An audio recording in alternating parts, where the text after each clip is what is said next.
Hi, my name is Lillian Payne Vaughn, and I'd like to know what we do about my sister who lost her job, not to Mexicans, but to Indians, an Indian person down in the Silicon Valley area. She lost her job to a person who was her friend and had no training like my sister did in the library system.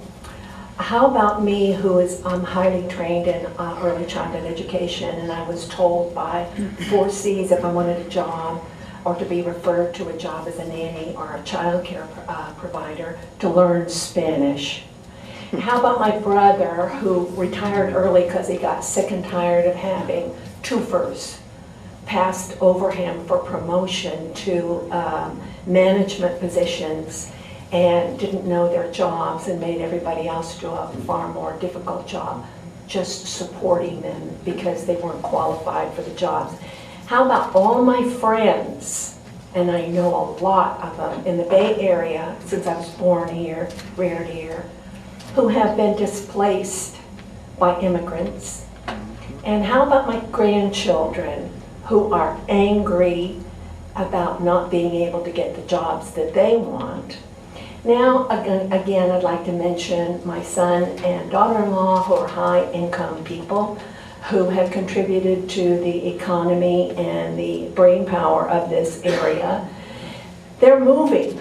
They're giving up because my son said last night, we can't support a quarter or a fifth or an eighth of our citizens here, and they're not paying taxes for our infrastructure, roads, buildings, the court services, and services in schools, healthcare, etc. If they're not paying taxes, how can everybody else support them? It's a fiscal matter in some instances. It's not being addressed. When I moved to Sonoma County, I had 2 teenage boys. I wanted them working. I went to the Department of Employment and asked to be sent out to pick fruit.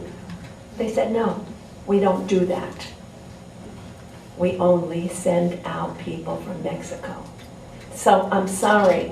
I wish that the country here could take care of the problems in a humane way and a fiscally responsible way, but we're not doing it.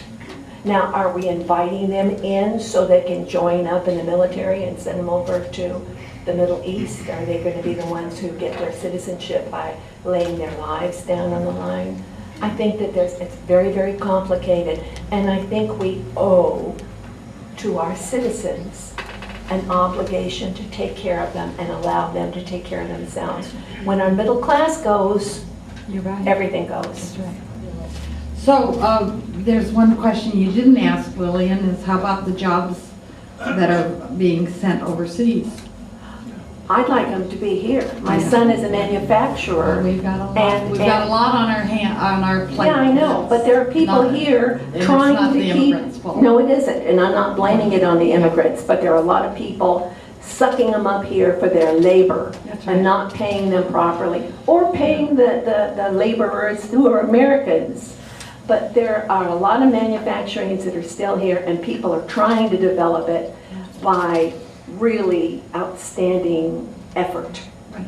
So I don't think that it's really fair for you to bounce that back on me. No. I just added that as one more element that's getting in the way of all of our kids. What's Congress doing about sending our jobs offshore? Well, they're not doing enough. I am, but they are. Okay, we have one more person, and I have one more event tonight.